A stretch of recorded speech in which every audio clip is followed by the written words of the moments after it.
All right, we've started. Pat, thank you for coming onto the podcast again for the second time. Thank you for your time and making time for myself and my listeners. Of course, anytime, Will. It's always great to be on your podcast. So, the first time we did this, we had a certain format. Today, we're going to have a different type of format. And I just want you to introduce yourself real quick to the audience. I have a lot of questions for you in terms of Sure. you personally, athleticism, basketball philosophy.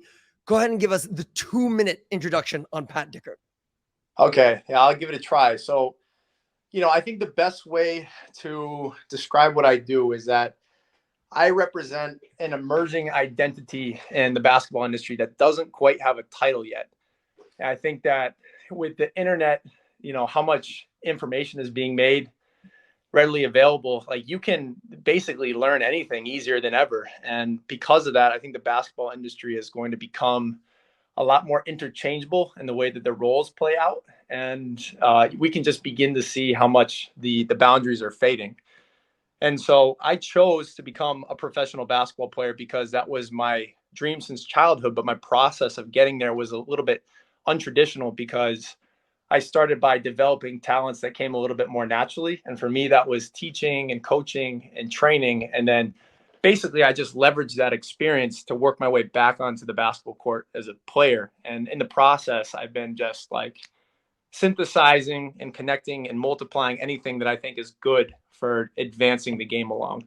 And I think for the sake of this podcast, like the experience that's most relevant to what we're going to talk about. For one, I just played my first season with the Centrum Tigers in the Norwegian BLNO. That's a top league in Norway, but I was also a youth coach. And then I've been promoting Oslo 3x3 and helping to develop this platform, which is, I think one of the most exciting and upcoming programs, competitive platforms in Norway.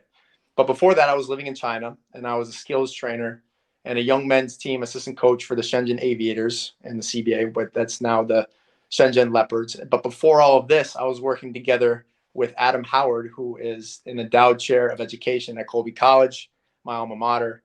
And together with him, we were investigating elite adolescent schools on 6 different continents. And then we were also publishing on it. And we were, going around and giving talks. And if I were to give a tagline for all of this, it's that education resuscitated my hoop dreams. And that's basically the framework through which I talk about the work that I do. So you mentioned 3-on-3. This is something that I didn't even put into the questions, but you sound very passionate about that. What is your opinion of the emergence of 3-on-3, and how do you think it's going to affect basketball as a whole in say 10 years? Because this is a question that I have myself. Yeah, it's a good question. I mean, I think a couple things I'm really excited about with 3-on-3. For one is that in the context of European basketball, it's a lot more of like an individually focused game. And so it's a great way for players that play in a very role-based system in the European style of play to get this like exposure where they have to be better individual players, shot creators, like shot makers, being able to do more stuff off the dribble. And then, the fact that it's happening in the summer, I think it's a great device for player development for European programs. And, the case of Oslo 3x3, because it's a new emergence, it's kind of like a brand new thing. It's a third-party platform. But what's really the beauty of it is that it brings together people from clubs that normally don't have any kind of face-to-face interaction. And then it's just been like a fun space for youth basketball all the way up until the elite rounds of Norway, for example, to come together when normally their club doesn't, what they do in their club doesn't permit that. I think one of the most interesting things and one of the places that we can really connect is on the women's side, the impact that it has there, because the 3x3 game has a ball that is size 6 but weight 7, and it works both on the men's and women's side. And so I think if there was a place where the men's and women's game could begin to get more integrated, almost like the way that mixed doubles are in tennis, I think it would happen in the 3x3 game. I could see there being new like transformations of tournaments where, it has to be both mixed men and women. And like inclusivity and diversity are really kind of the buzzwords going forward into the future of the sporting industry. And I think like many industries on the whole. So I think the 3x3 game, the way that it's been set up and the way that's being integrated into the European game for sure is opening up a lot of developments by entering a space that 5-on-5 basketball and like the club structure really hasn't entered. How do you think it's going? What effect do you think it's going to have on 5-on-5? If you look at 3-on-3, basically half the game has been taken out. There's no transition. I mean, in terms of any similarities between half court and full court. What What's your opinion? Do you think that more kids are going to be playing 3-on-3 now rather than 5-on-5? And what is the 5-on-5 game going to look like since there is now another stream of basketball? Yeah, well, I think that even though it's not full court, there definitely is a sense of transition in the game because of the way that you can just take it out of the basket and clear the ball quickly. I mean, I was just at the clubhouse in New Jersey, and we were doing like kind of this style of half court runs. But one of the ways that you can capitalize if you're a team that's in shape, you can get the ball right out of the cup, clear it out, and then you're attacking like an even more vulnerable closeout. So there is a sense of transition and pace in the game for sure. I think one of the ways that it's really going to change the game is that, for one, like I said, it's more geared towards the individual. There's a lot more individual exposure in the game because it's like it's tighter quarters, it's half court. There's only 3 players on the floor, and usually there aren't that many subs either. So if you wanted to get your name out, I think 3-on-3 is one of the best platforms for the future of recruitment at the professional level. Because if you really want people to see your game, then if you can hold your own in the 3-on-3 game, then that's going to make you look really good as you're going into your next season and you're negotiating new contracts and stuff like that. And it's definitely something that I'm thinking about it because in these games you only can rely on 3 guys, so you kind of have to take on a more advanced like role than you normally would get in your 5-on-5 system. European basketball is like 5 fingers on a hand, but if you only got 3 fingers, you have to be able to do more. So it's a better way for you to showcase your abilities, and it's a great way for you to grow into a new kind of role. If you wanted to be a better shot creator, better playmaker, then you should be playing more 3-on-3 because there is more space and there's less help. So you have to find more creative ways to get your shot off. Um, yeah, I think that that's really going to change the game. It's going to mix clubs together in a way that they don't normally mix. And it doesn't matter if it's in Norway or if it's in any part of Europe or even as it bleeds into Asia and the United States. I think the 3-on-3 platform is going to be one of those places where people from different clubs are going to congregate, and you're going to really see their stuff. You're going to get a lot more face time per player, and that's going to be springboards into new clubs, new contract negotiations, and just like new abilities. And it's going to create new conversations on how to play the individual game. And it's going to map well to 5-on-5 because, as Greg Popovich says, everything that happens in 5-on-5 really is dictated by a 3-man concept. So actually how you play in these 3-on-3 games is going to translate quite nicely to the 5-on-5 game. And you could just treat 3-on-3 like it's a small sided game. You're going to get a lot more exposure and a lot more development per play, a lot more learning per play than you might do in the 5-on-5 game because you can be hidden or you can kind of just get iced out playing in the 5-on-5 in the way that you can't really do in 3-on-3. Awesome. I want to transition into strength and conditioning and athleticism. So anybody who follows Pat knows that he has some of the most ridiculous hops in the world. Give us a little background about that. Were you always an athletic guy? You obviously spend a lot of time in the weight room. You take good care of your body. Give us a little backstory about how that all happened. And then we'll talk more about your previous and current training regimens. Sure. Well, I think that the culture of the United States when I was growing up, there are a couple of factors of why I got so into jumping and dunking and this kind of stuff. One of them, of course, is that And at the time I was growing up, Ball is Life and Hoop Mixtape were really hitting their peaks. And so, that really shaped the culture, and it also shaped the recruiting culture. And so everybody who was coming up in the high school game thought that you had to be playing over the rim to really get any kind of attention, because all the guys who were in the highlights, they were able to do crazy dunks. And even if you were just, a guy who was a shooter or like, some normal player, being able to dunk was kind of a rite of passage to being an elite player. And that's the way that I took it in. So it really seemed like that was an important thing for me to learn.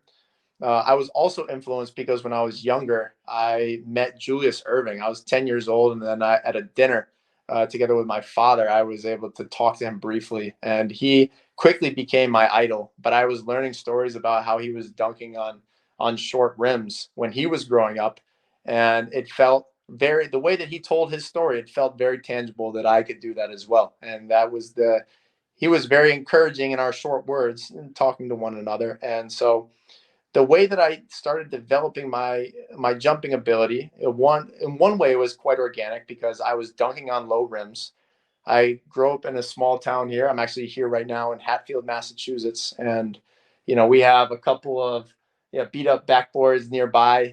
Back in the day, there was a court that everybody went to at the Dare Center, which was like a community center to prevent kids from going out and doing drugs. But one of the baskets was 9 feet tall, 9'2", 9'3", and so that was what I was attacking like every day, just trying to grab the net, trying to grab the rim, and eventually it was doing any single kind of dunk that I could do on it. But it was there that I really developed a passion for it. And I was beginning to kind of grasp the technique and the routes that I could take and all the footwork that I could do.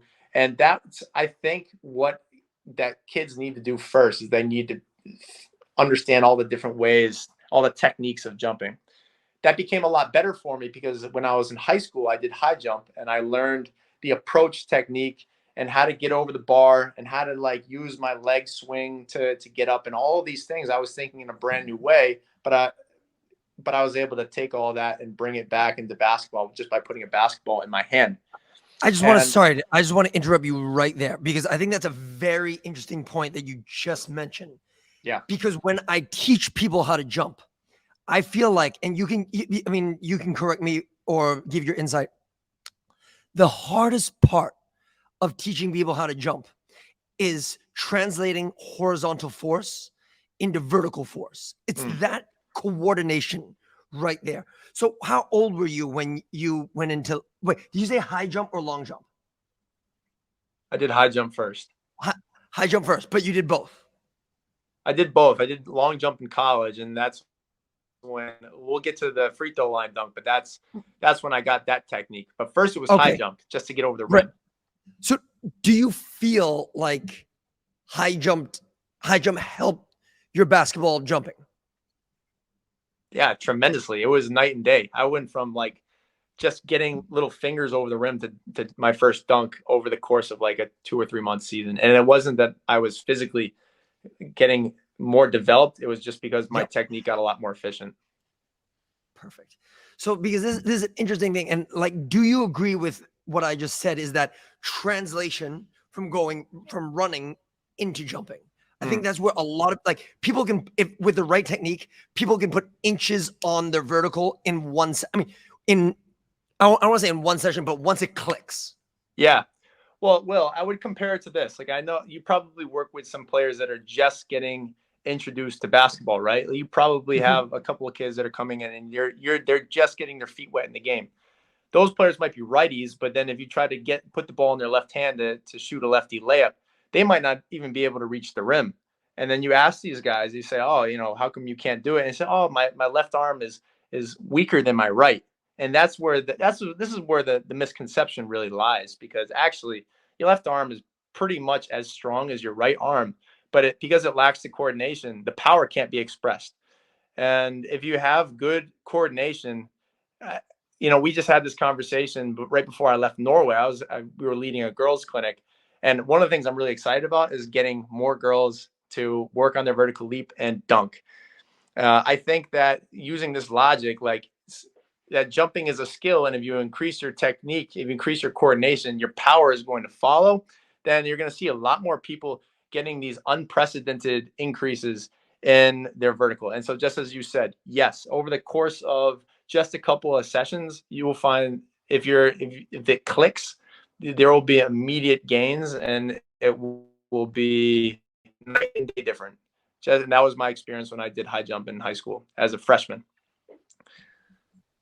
Go ahead. I didn't mean to interrupt you, but you mentioned that you then went into track and field, and I just wanted to pause you there because I thought it's so important for Yeah. everybody to hear that. All right. Then you went into track and field. Then what happened after that? Yeah, then I started to dunk the ball, and I figured out the technique. And once I got one dunk, then I started really trying to like stretch my ability. I tried to do more than that because just getting over the rim wasn't enough. And my first time I tried to dunk, it probably took me about 50 tries, just trying to squeak it over the rim. But once you get a taste of that, you want to keep developing it and see how much better you can get. And by the time I was a sophomore in high school, that I went from one hand to two hands. I repeated my sophomore year, so at the age of 16 I got my first windmill. But I was just obsessing over dunking. After every single one of my sessions, I was going and trying to dunk, and try to do any kind of dunk I could, even dunks that I wasn't able to do. Julius Erving, like I said, is a huge influence on me. And from the age of 10, I started watching his free throw line dunk. And I was so impressed by that because it seemed like a larger than life accomplishment. And for some reason, I was really drawn to that because of how impossible it seemed. So the thing that I would always try when I had fresh legs was trying to dunk from as far as I possibly could, just because I wanted to see how far it could be. And there was some spark of madness in the back of my head saying that I could do it. And because everybody said that it was impossible, I felt even more compelled to try.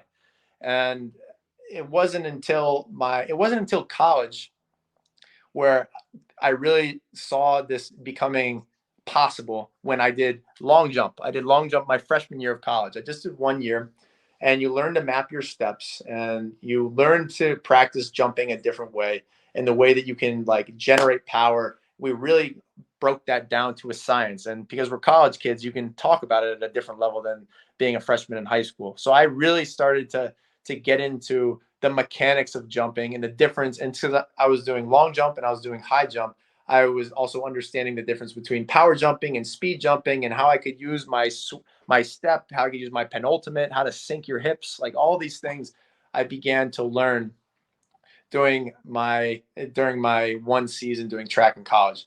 And when I did my PR, it really wasn't that far because I didn't have any kind of landing technique. Yeah, I think I jumped like 6 meters, 46 or something like this. It really is not an impressive thing at all. My coach told me, he said, you really don't have enough speed going into your jump. You're not going forward as much, but your pop is ridiculous. And for me, that clicked in my head. I said, oh, my pop is ridiculous and I'm not jumping that far, but I'm jumping pretty far.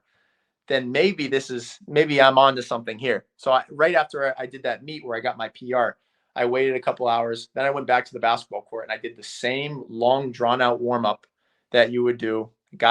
Did all my mobility stuff. Then I started tracking my steps, and because I have pretty big hands, I can palm a basketball. I just palmed the ball, and I did the same exact approach. And I was so good at it at that point, like I could have closed my eyes and I could have hit the mark that I wanted to jump from. And then, you know, I reached a little bit, so I was a little bit ahead of where I wanted to be, but I marked it on the free throw line. I stepped probably half a step inside the line and I dunked it. And then I went back and I watched the video and I said, "Holy shit, this can actually be done." Uh, and then I posted it on Instagram. People started going crazy about it. Um, and then and things started to roll from there.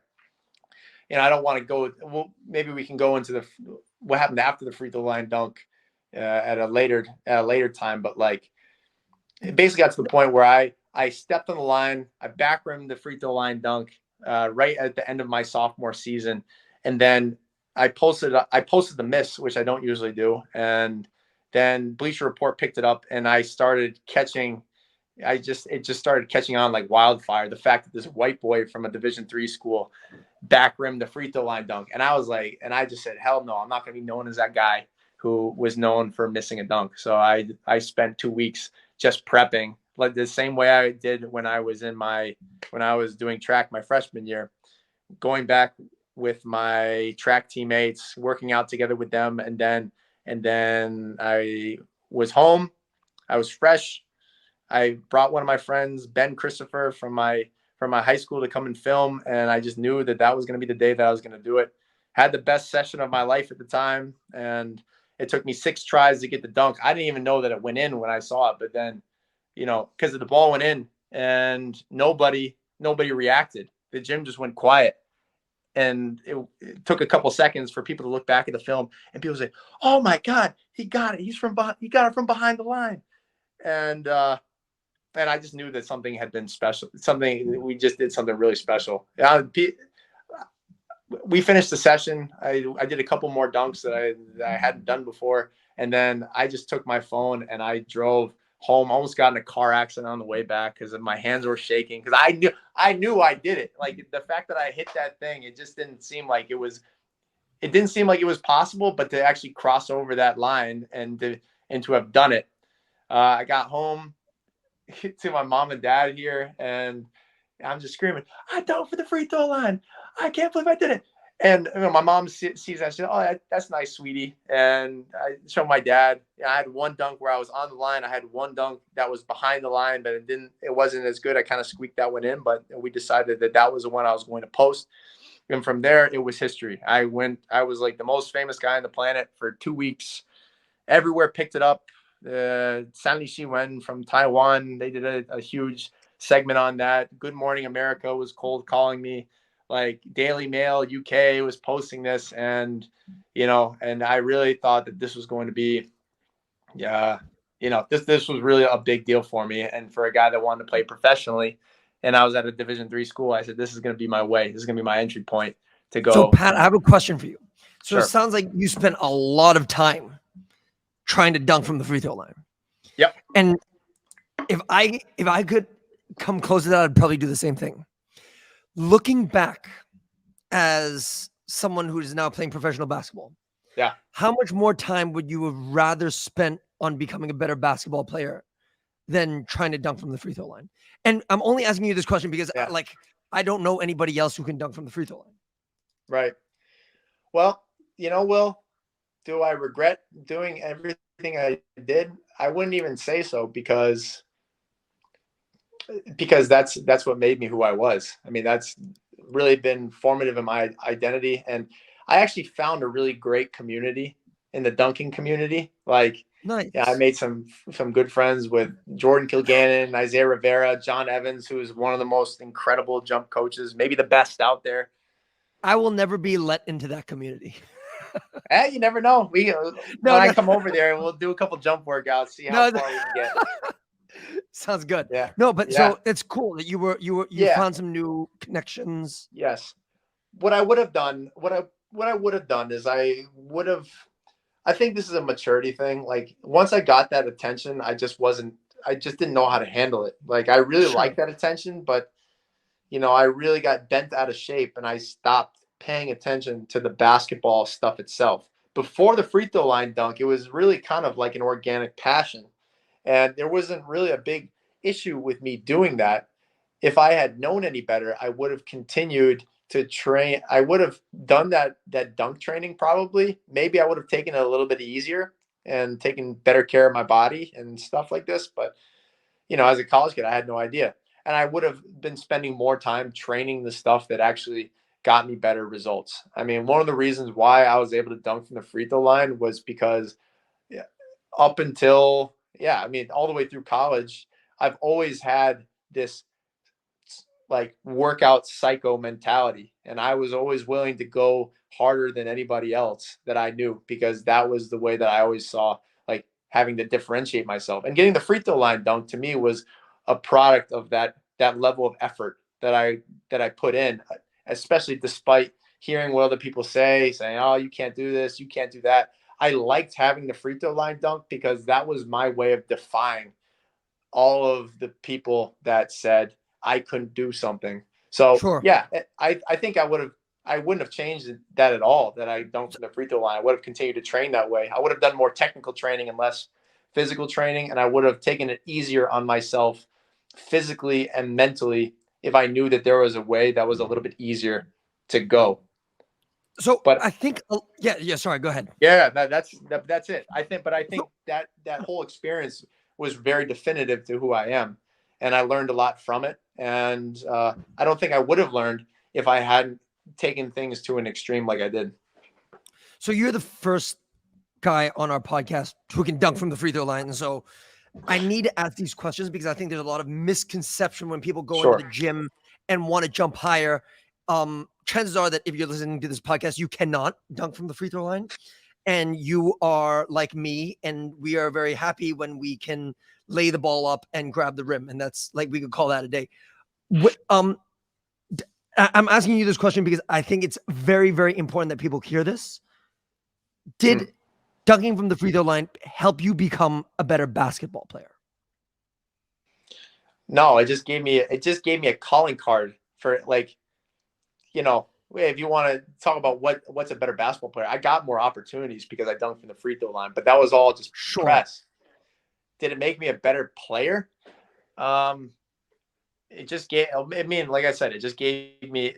It was indicative of this intangible quality that I had, that I would go really hard, and I would also be persistent in things that were very difficult. But I don't think that dunking from the free throw line made me a better player. I didn't have to dunk from the free throw line to reap the benefits of the athleticism that I got from it. But I learned so much in that process, and I learned so much about the body, and I learned so much about how to train and the rights and wrongs. And I think actually getting that experience, you learn a lot of things, taking things as far as you possibly can. And yeah, it really helped me with the way I understand athletic performance now, and strength and conditioning, and even skills training, because I think all of those things are integrated one way or another. So directly, no, but from the experience and from the network and the clout The that comes. lessons, the Yeah, lessons that you took from it, that's awesome. Because I was gonna say, I knew the answer was probably gonna be no, but yeah, what you just said was awesome because indirectly it probably did, right? And sure, there's so many things that you can take out of it. sure. Now here's a real question I want to ask. Jumping from the free throw line, did it make you an better in-game dunker? Mm, that's hard to say. I didn't. I mean, I really haven't dunked in game as much as I wanted to, so I don't think that that's the answer. And here's the reason why.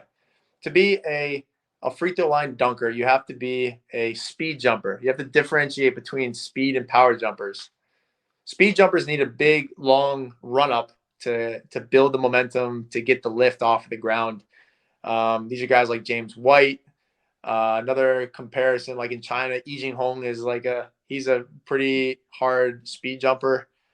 Um, but it's tougher for guys like this because you need to build up that whole head of steam, and it makes you more predictable. And I think that actually I've gotten more dunks off of my left foot. Really weirdly, I'm a power jumper off my left foot and a speed jumper off of my right. Interesting. And yeah, so I don't need as much of as Pat, can much you of say a that one run more up. time? Can you say that one more time for me? So you're a power jumper off your left? Is that what Yeah, you said? that's what And a speed jumper off your right. Interesting. yeah. Well, but are you left-handed? No, but No, right. Okay, so that is yeah, interesting. That is interesting. yeah. I mean, I'm kind of cross dominant as an athlete, but like this is a really strange thing, and this is not typical, but my jumping mechanics on my going with my right foot are fundamentally different than my jumping mechanics going with my left. Why did it end up that way? I don't know, but it's, and I can kind of like my left foot can learn a little bit from my right, and I can try to pretend to be a speed jumper, but I'll never be the kind of speed jumper off my left foot that I am with my right, and vice versa. I want to tap into this because Pat and I are going to go into a discussion Yeah. about what skill is. But before we do that, Pat, I would love your perspective on strength and conditioning today.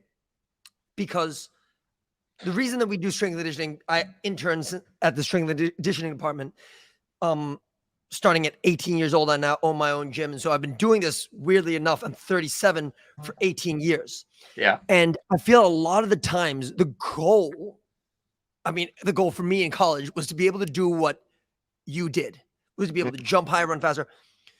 Yet a lot of strength and conditioning, and I'm just making a blanket statement, is just squatting, deadlifting, benching. Like that's what you mainly see, and Mm, very little of it is actually movement training. yeah. Can you give us a little bit of insight on your thoughts on a traditional strength and conditioning program today in the United States? Yeah. Well, traditional, I think that like guys are getting bigger than they have to be. I think that I think that the way that people lift, and this is just my personal experience, like when I was doing my lifting stuff in college, it was kind of killing my central nervous system. Like, and I wasn't jumping as high. I wasn't even getting the gains that I wanted to because I was kind of frying my system by doing these really heavy lifts. I'd always tough through it, but I never felt like I was actually reaching my peak. And actually, my athleticism is gotten, I would say, even better and more dynamic when I tapered off the amount of workload that I had from power development and gaining muscle and focusing that more on the movement training, as you say. Like I think that basketball players, it's helpful to have strength, and it's helpful to be able to move through the common athletic patterns with strength and stability. And the good thing about being in the weight room is that you can actually reinforce good technique, good running mechanics, good locomotion, good lateral movement by doing the resistance training in the weight room. And if you do it right, then you can lower the risk of injury because players are becoming more familiar with the ability to change direction. And like I think that you said, like practicing things like scuns, uh, where you have these complex movement patterns, but you're also learning how to move resistance through those movement patterns. I think that that's really great, and I think power development is also really important, and having a certain weight is also helpful. But yeah, traditional, like let's get in the weight room, put on hella muscle, squat really heavy and lots of sets, deadlift really heavy. It doesn't do it doesn't serve basketball players as much as people claim it does. Yeah, That's my because personal take. Yeah. I'm totally there with you. The longer I'm in this business, the longer. I mean, yeah, like the longer I'm in this business, the longer the clearer the picture will be. And I Yeah. feel like a lot of the times as strength and conditioning professionals, we want to be able to quantify our existence, which is Right. fine. I totally get that. Being Yeah. like Pat, um, let's say Pat comes in. Well, Pat's like, well, I didn't really, I don't feel like I'm running faster, jumping higher. Yeah, but Pat, look, you squat 405. Like this has got to be working, right? Because you're Yeah. getting stronger. Like, look at my value. And it's Yeah. completely understandable. But number one, I want to say that putting together a decent strength and conditioning program, it can be challenging, but it's much easier than trying to I don't like the word perfect, but to fine tune a movement to that person's needs and capabilities. Does that Mm, make sense? yeah. Strength and conditioning, strength training, power training Yeah. is always going to be easier to do than having to look at something that's extremely fast and dynamic and having to evaluate what works for that person Yeah. the best. Because what could work for Pat may not work for Will. That's And right. that is difficult, right? Yeah. And so we try and I'm not saying that strength training doesn't work because it does. And there Mm, is definitely a time and place for it, especially when it comes to injury reduction. But yeah. I'm going to go into that a little bit more Yeah. later. I I just want think to I want to jump in. I want to jump in a little bit, and I would say I'll do a shameless plug here, just because I like the guy. But one person, an example of a really good strength and conditioning coach that I've met along the journey is in Belgium at Elite Athletes. Um, for working for Uric or the lead strength and conditioning guy is this guy named Max Ivans, and big buff guy, like really strong, but he's also a basketball player, and he actually jumps in on the workouts and he plays, and he's a pretty good hooper, and he does the skill workouts and stuff. I think that that's kind of the way to go if you're a strength and conditioning guy and you're going to be working with basketball players specifically. If you want to max out your value to basketball players, you have to at least understand in detail what they're doing on the court. And like, yeah, another comparison is, I was just at the clubhouse in New Jersey. That's founded by Adam Harrington. At the time that he founded the clubhouse, he was an assistant coach for the Brooklyn Nets, and he was, for his workouts with Kevin Durant, he was working closely with Andy Barr, and Andy Barr is one of the lead athletic performance, strength and conditioning guys, what have you, for the Nets. But way that they the way that they integrated the on court skills, and the athletic performance protocols, it was so seamlessly connected that it just, when you watched it, it was almost like the weight room and the basketball court were the same thing, if that makes any sense.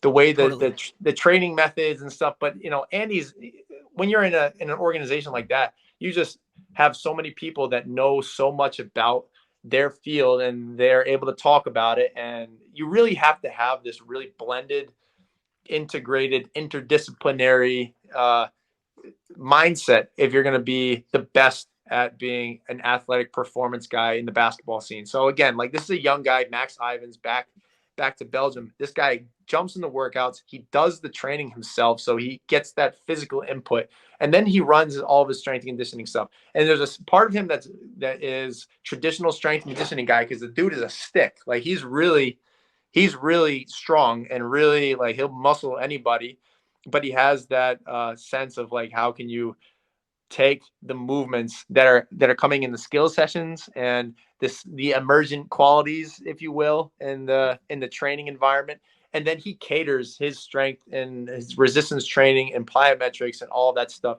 so that it just augments everything that's being done on court in those training sessions, and also Right. preventing the injuries that could happen in that training system. One of the things that I wanted to add, and I'm definitely going to look Max up because I have not heard of him, but I would love to learn from him. Great dude. It is, I don't know how much you read on Franz Bosch's stuff, but the more experienced I get, the more the guy is a genius. He's from the Netherlands. He takes a constraints-led approach to strength and conditioning, which is rare. And a lot of the times, the injuries occur, Pat, because of cognitive behaviors that don't work the way that they're supposed to. So I'm going to give you an example. And I watched this a couple weeks ago.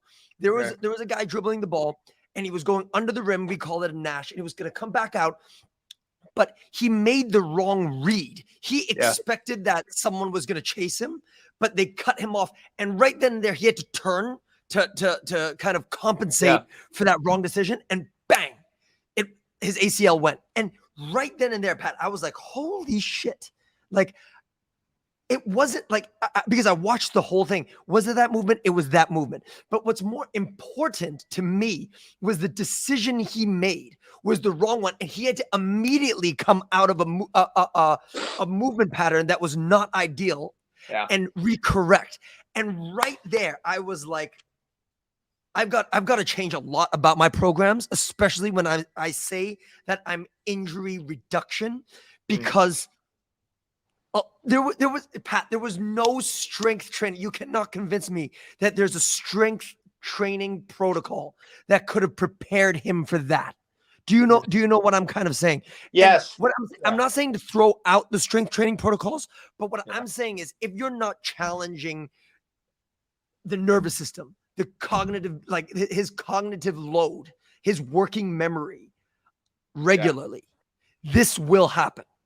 This will happen. And again, I am not saying that strength training should be thrown out the window, because I do it daily, right? But there's got to be a further piece to this, so that we can better serve and protect our athletes. Yep. Yeah. And I know that we had talked a little bit about, like, what kind of program that I'm promoting, and the type of stuff that I do when it comes to my own training. I think one of the most important and overlooked aspects of athletic performance is the ability to decelerate. Like, and so you want to talk, So in a controlled setting, yes. For example, if you're doing a plyometrics workout, you should be spending as much time practicing that deceleration on a single leg stop coming from a high speed, or depth drops and landing perfectly and softly on and off of a box. Like that's the kind of stuff that works really well. Andy Barr has like multi-directional jumps where you have to land and stick the landing on one foot. But really also what that's building, if you're able to move in different directions, you're doing this deceleration training. What it really helps with, even if you're not doing a constraints led and decision making based way of training, is it gives you the foundation to have better proprioception. And like proprioception is like, if you have good deceleration, that your body usually can respond and adapt in better ways if it has a better vocabulary of all the ways to decelerate. So if you had to make a snap decision, but you're really good at like when you decelerate, putting more of that into your hip or and keeping your weight back, or instead of leaning forward and then putting all of that into your knee, for example, or something like this, or you just have softer landings and you're not twisting and all the kind of things that result in injury. I think that that's one way that doesn't necessarily have to be constraints led per se, that you can really bulletproof your strength and conditioning program. If you prioritize really a focused effort on becoming good at deceleration and being really skilled in landing, soft landings, on balance, weight back, that kind of stuff. To me, maybe it falls a little bit more under the traditional, but I think that it's a really good thing. If you can land perfect and you can decelerate perfect, then when you're put um, in these irregular situations, you at least have a rule that you'll know how to kind of manipulate and even break. But you know what the right thing is, and then you're able to kind of come up with the permutations that come by accident. So, Pat, one of the things I wanted to go into with you today is the concept of skill. Yeah. Because one of the things that I like the most and the coolest thing about the internet nowadays is that you can see so many different perspectives. Yeah. And I encourage that. I think it's Yeah. good. You Yeah. know what, Pat? I hope you and I have some disagreements and things that I can think about to make my program better. Maybe there's some things that I say that you might want to think about and tweak in your program. I think that's beautiful.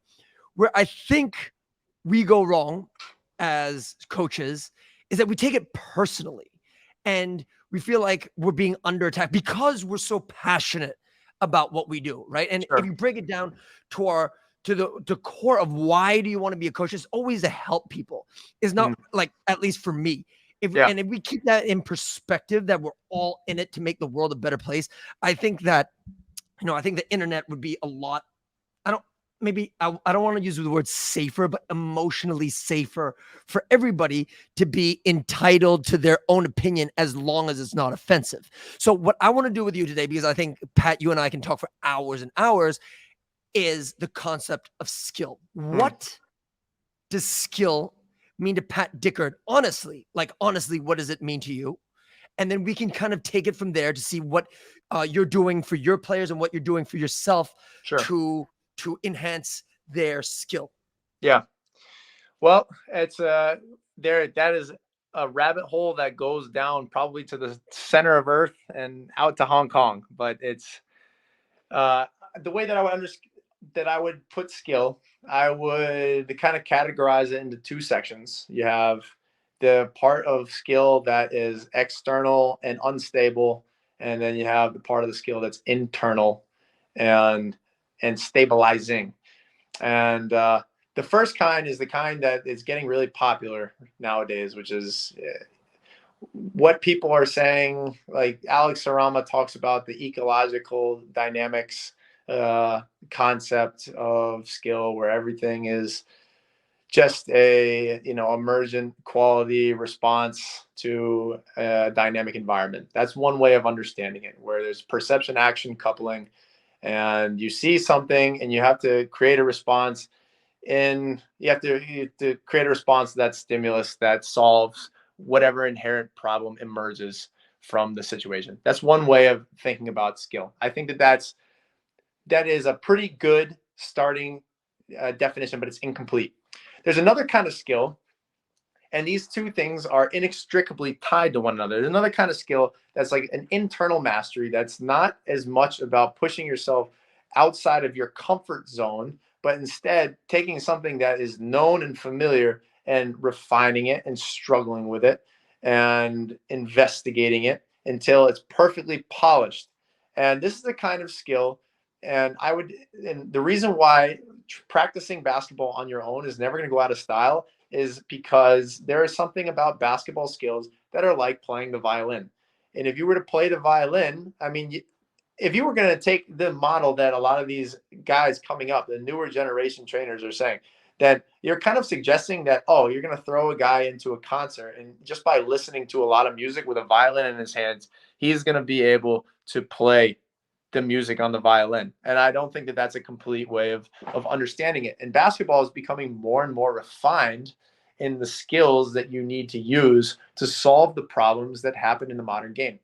So going back to this violin analogy, you have to sit there, and if you play the string the wrong way, it's going to come out like creaky, or it's not going to make the sound, or you're not going to hit the chord, or something like this. And it's a frustrating process where you don't need to have any other stimulus. You just need to sit there with the music that you have in your head until you start hearing the music come out, and it comes out the way that it's supposed to be. And I think that this can translate over to shooting and dribbling and passing. And one of the places where I disagree with what new guys are saying, and this video that you just posted today, is that there is value, maybe not in doing a half hour of stationary ball handling, or maybe not doing 900 shots on the Dr. Dish. But there is, if you know how to concentrate your intention on what you're actually the problem that you're actually trying to solve when you're just going 1-on-0, there's just as much value in doing that work as just always playing against a defense and always playing freestyle. My biggest criticism on a purely ecological dynamics concept and constraints-led approach is that sometimes if you need to rely on a skill, on a response to an environment that that requires a higher order of refinement, sometimes that'll never happen out of the What does that mean when you say a higher order of refinement? you got to shoot a floater over a guy, or you have to pull up from way deeper outside of the 3-point line to make the defense come out and play closeout on you. Like, yeah, there's a lot of guys who came out of N1 and came out of Rucker Park who were playing street ball, and they got incredible handles. They can take anybody off the bounce. They can do literally anything with the basketball and get to the rim. But there's not a lot of guys that are known for coming from Rucker Park and are shooting the thing. Like, they're Well, but not. also there's not a lot of guys that come out of Rucker Park like who set cones up and do drills. A lot of these guys are learning by playing. Like Yeah, if you talk to a lot of the guys from Coney Island, from the Bronx, from Rucker Park, sure. they it's very likely, especially the older or the and one guys, very rarely do they ever do structured drills, which But which but Mhm. But I think that it's not being. I'm sorry to interrupt you there, but No, no, no, no, no. I don't think that this is. I don't think that this is completely the case. And I think you can go back to the sports school days when there were N1 guys that were teaching instructional videos on how these guys were working on their game. And even like God Sham God, he was talking about stuff that he was doing where he was always dribbling through the lines and he was going through legs, but he had to hit the line every time, walking around on the court. Like this, some of these guys don't have cones because they didn't have cones. I mean, these guys are growing up in the projects in New York. Yep. So no one's going to be fancy with the type of training that they do, but they did do block training. And also, if you were watching like Hot Sauce growing up, one of the things that was obvious is that he always had a basketball with him and he was dribbling that thing. He was practicing freestyle. He was watching himself in the mirror while he was doing these moves because he wanted that move to come out exactly the way that he wanted it to look when he was going out and performing. And this is it's like saying that you can't rehearse for a big play or a big speech that's coming up. I mean, Yep. there's a lot of the game is going to be playing off of responses and stuff like that. Or if we're doing a podcast with one another, we could just go in and start talking, but it's going to be even better when we rehearse and we have some kind of foundation where we know we're be able to simplify our responses to certain things because we have something in our bag that is really familiar and we're really comfortable relying on. So can I just stop you right there, because I think you're actually proving what I'm about to say. So you're saying the ability to adapt. Is that what you're saying? And because you use the word refine and then you use the word adapt. So I would say that those two words are almost opposite, where because there's never going to be a situation which is exactly the same. And I think you can agree with that. But just to give you a few examples, you will never be shooting the same shot again. Like as Bernstein would say, that's repetition without repetition. We don't know who's going to be closing out to us when we catch the ball on the two side, like we were talking off air. We don't know how fatigued we are at the time. We don't know how emotionally stressed we are because the crowd is into us. We don't know how tired we're going to be. So no one rep is ever going to be the same. Now, let me just make that I hope I didn't cut you off, Pat, but no, that's good. Like when you talk about refinement, Pat, I agree with you, because for me, block practice is not an evil thing. It's just that I did it all my childhood and it led to very, very subpar results, right? Mm-hmm. It did. And I got the videos, all the videos. As a matter of fact, I worked summer jobs to be able to afford the DVDs, which were not cheap, for $40 US back in the day, of a lot of these guys, which, do you know what? At the end of the day, I always look at the positive side. I learned how to work hard, because these guys worked hard. These guys had a positive message. I'm not just going to criticize. These guys taught me a lot. Until this day, do you know what, Pat? If I'm to pick up a ball and do a stationary ball handling drill at 37 years old, and I don't play basketball at all, I can still do it half decent. I can do it better than most of the people that come into this gym. So you know what? It definitely helped me. But what I'm trying to say is, when you talk about refinement, my definition of skill is adaptation. Adaptation to what? Adaptation to the task, environment, and organism.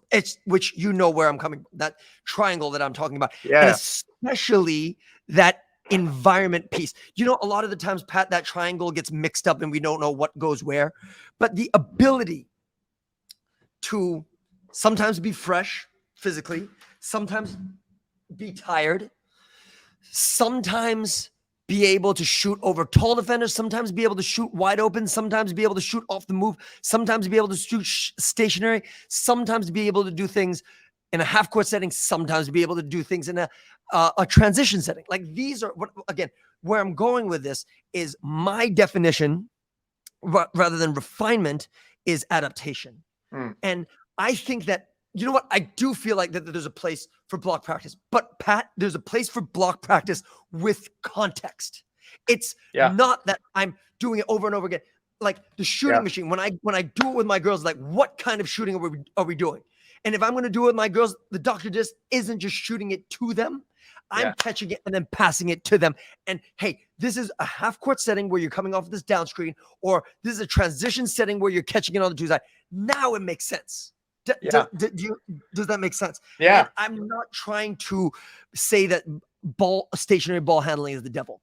What I'm trying to say is not effective is when we're doing stationary ball handling for prolonged period of time with no perception whatsoever, with no context whatsoever. I just want to see the global basketball scene.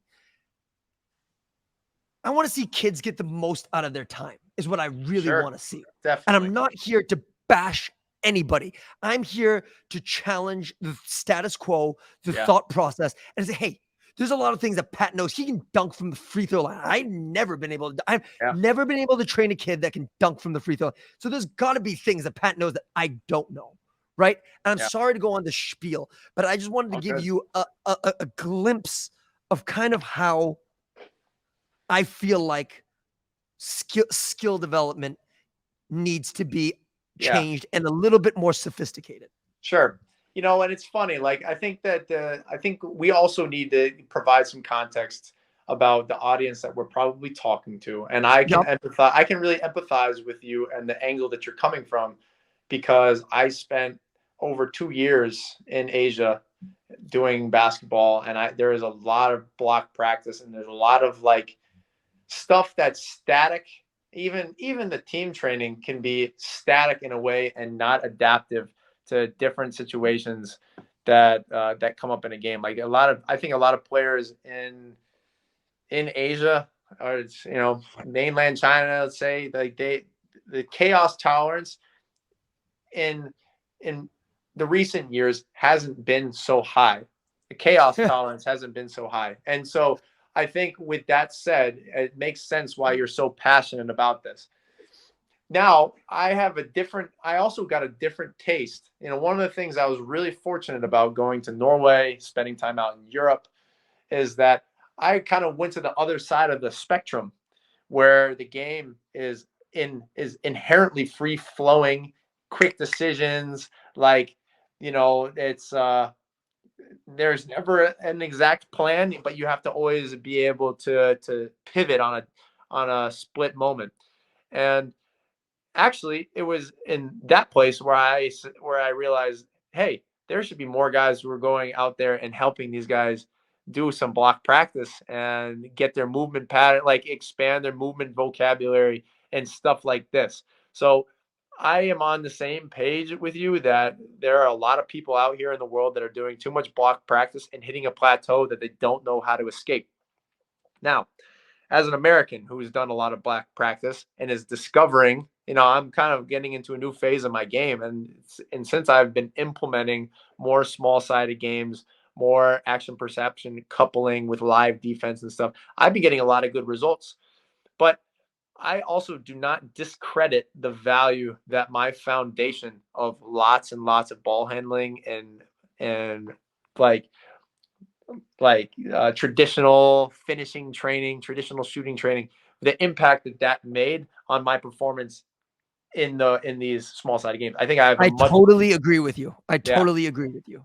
yeah, and I think that anybody who's going to go and knock block practice, most of them aren't really qualified to say that, because they've Mm. benefited from it because they spent so long doing it, and now Yep. they're beginning to see how effective, once you have that foundation, how effective this this live play and constraints led stuff is, once they have all the baseline competencies to function in a way that reflects the modern game in these small sided games, etc.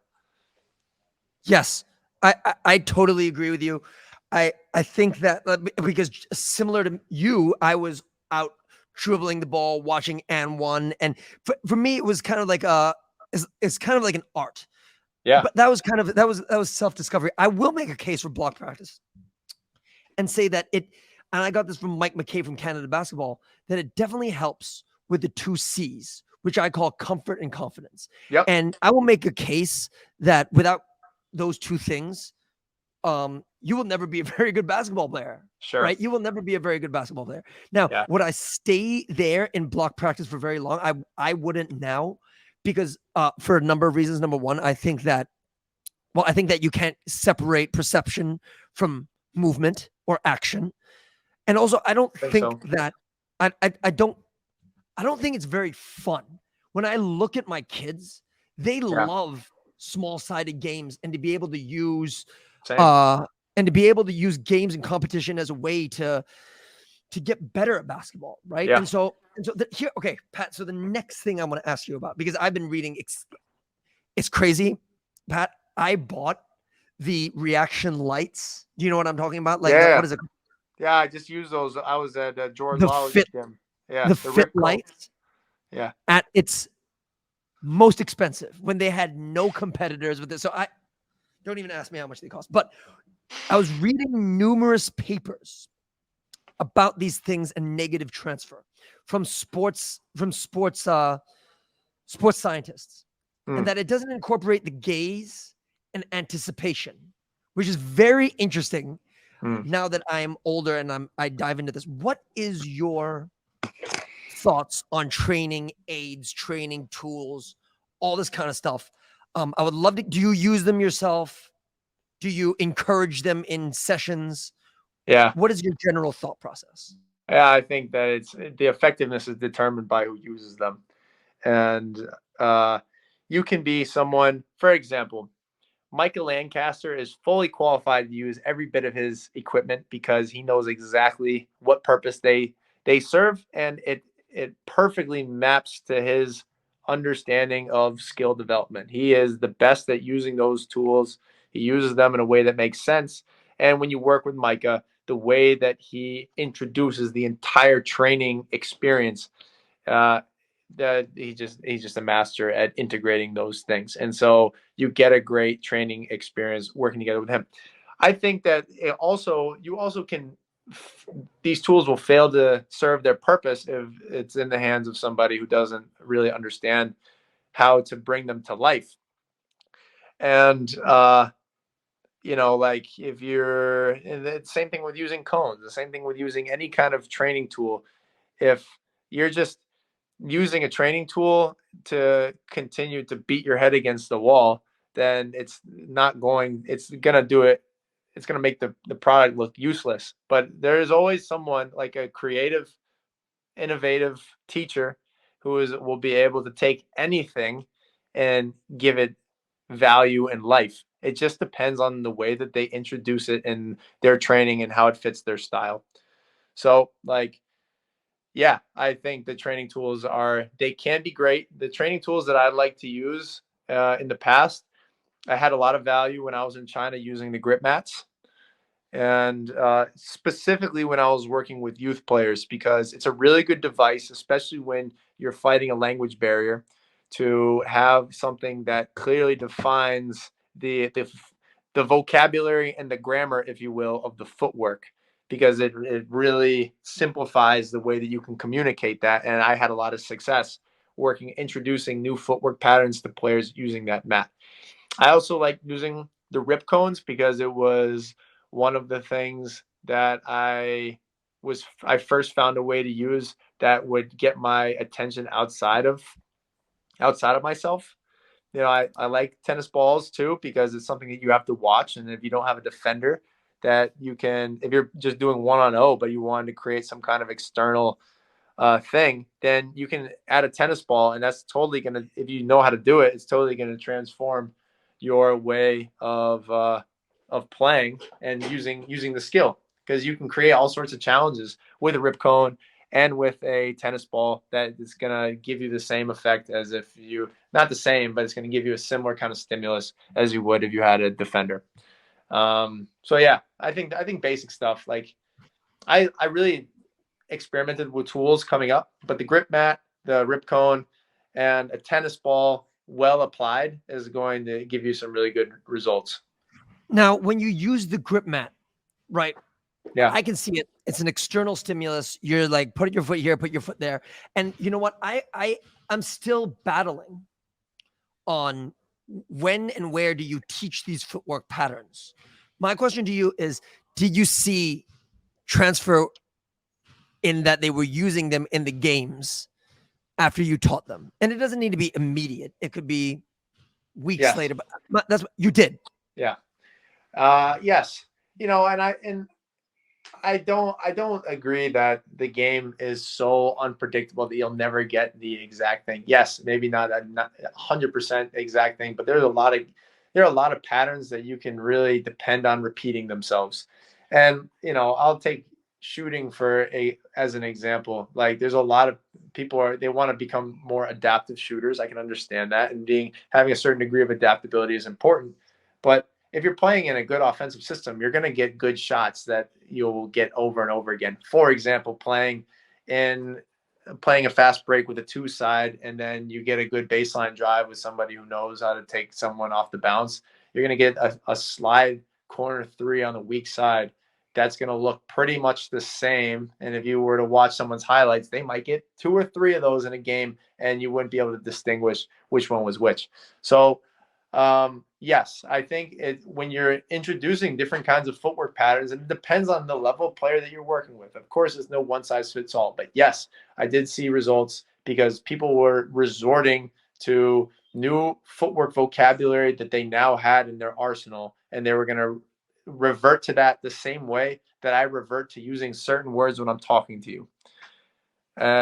It's they once you become really comfortable with the footwork, and the nice thing is that through this mat, you were able to introduce all different kinds of patterns: 1 foot stops, 2 foot stops, speed stops, like inverted drag, all this stuff. Yes, we do use Do you those. teach them? Would you teach them when to use those things? Uh, yeah, organically. I mean, nowadays, how I would do it is I would be doing a certain amount of that training so that I knew that, so I could see that they had that in their bag. And then we would play in small sided games or something like this, or some kind of competitive thing. And then you could create a teaching moment where, like, oh, yeah, like the guy took a bump and then he was knocked off of balance and he didn't come to any kind of footwork. And it's my philosophy that you can consolidate that to some kind of footwork skill, like, and then you use in those moments, and it works for me. Like I use the footwork that I train, so like I don't think that there's anything wrong with that. And having those footwork mats, the grip mats, that's a good device to get people started. um it just takes time for some. I think it's. Do you know what I like about that is you're taking away the focus from the body Yeah, and putting it externally. So that I totally buy. yeah, My question would be, what would happen if on that dot someone's foot was right there? Do you know what I'm trying to say? So yeah, that you cannot do that. Because there surely will be that, because you just mentioned the two side, and if you're in a good offensive system, but I can always say that what if it's a very good defensive system, and all of a sudden the guy who's closing out to you is a mobile 6'9" guy yeah, who exists in Hong Kong, and he only needs to guard you from the free throw line, because once he stretches his arm out, he's pretty much contesting your shot.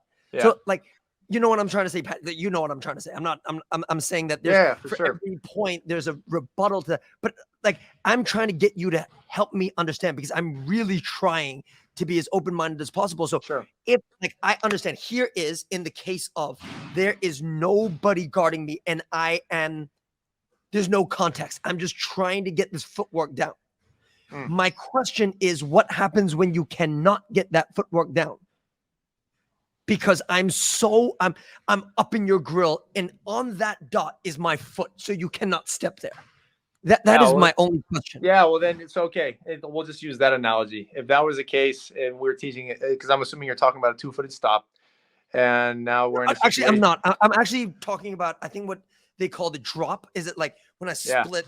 And yeah, I'm more in my head. I'm thinking of that. yeah, yeah. Well, I like to teach that drop because it's a universal, and yeah, you'll come into that position naturally in just moment to moment snapshots. Like it's pretty common, and if you master just that drop, you have a good foundation to simplify all of your footwork from there. Uh, a time where the time where people could get jammed up, for instance, is if like they were practicing stopping on 2 feet. Like one of the stops I like to do when I'm in a game is I like to do a behind the back 2 footed stop, behind the back speed stop.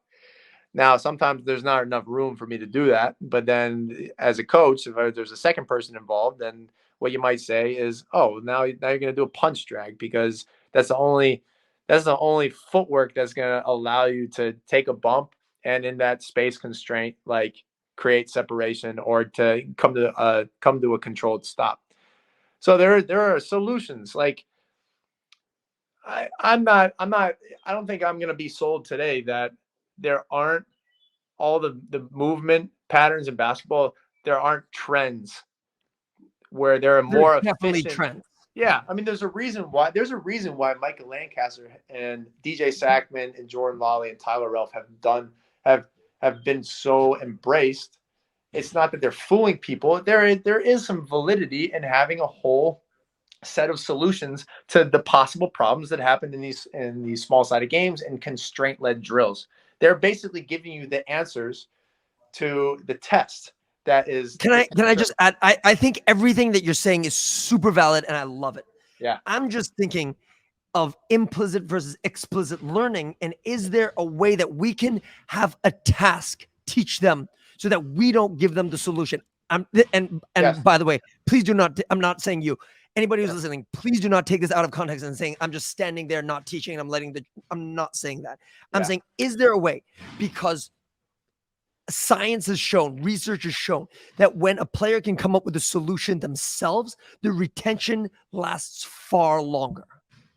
But that's the only thing I'm saying, Pat. I think that there is a time and a place for all these solutions. I'm just saying, can we use a platform, a task, to teach them to do it on their own without having to teach them directly? Is what I'm saying. And it is, again, I'm going to reiterate myself. It is not like I'm standing in the corner just being, yep, this thing is going to do. I don't have to do anything. That is not what I'm saying. What I'm saying is that possible? Yeah, I mean, it is. It is that you, and I think Coleman Ayers is one of the best on the planet when it comes to engineering tasks that will give you any kind of like engineering explicit tasks to come up with any kind of emergent skill. But go follow Coleman by any means. Basketball, definitely some of the best content out there. Yeah, Coleman does great, but I think that, I think that there isn't something necessarily wrong in telling people that the solution, like you can teach a solution. What the way that I approach it, well, because there's so many ways. Like you said, there's no one way to skin a cat. I'll tell you my approach generally working with players is I will. It just depends on the player. Sometimes I could introduce a skill and just see if they can come to that stop, because I think that if you have that kind of footwork, then you'll be able to do stuff when it comes to the live.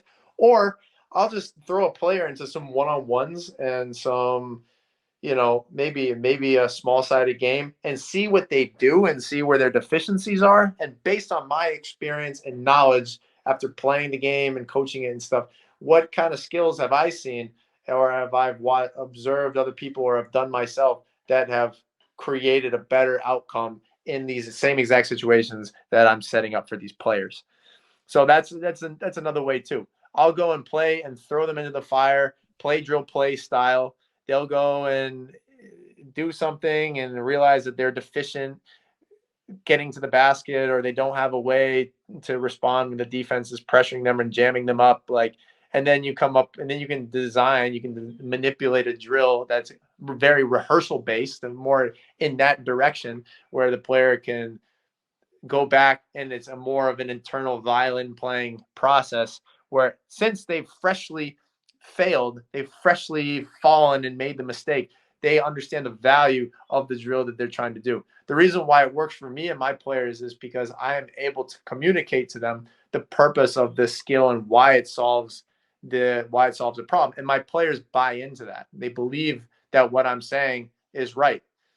And so then they do it, and then we throw them back into the games. And, I'd say a decent percentage of the time, their response is going to be better, because they now have a new way to solve the problem. You give them enough time where the bandwidth and the margin of error is relatively wide. You let them fall over, make lots of mistakes, love you anyways. But then you start to give them some solutions if they can't come up with it themselves. That's part of the screening. There's this training is a constant process of screening and building. Like you're evaluating and developing. Like they're always going back and forth, and it's this in Chinese, 即兴合一, 知行合一. Like you let them do something for a second, they get fresh input, and then from that input, then we do a pivot strategy where I will provide a way to stabilize the conflict, in the task. There's some obstruction that's keeping them from solving the problem. I'm helping them pivot and get around that obstruction so that they can fix it. And I will use skills based on all the basketball that I watch and the basketball that I play and the people that I follow. And I'll just take that and the stuff that I trust, I will give it to them and tell them exactly the way that I see it when people tell me, or the way I interpret it when I watch it myself. Well, we've been going for a while now, 75 minutes, but as everybody can tell, this can go on for another 75 minutes. But I want to be respectful of Pat's time. Pat, you're a good friend, and I feel like we've known each other for a long, long time. And I'm excited to do a lot of really cool things with you in the future.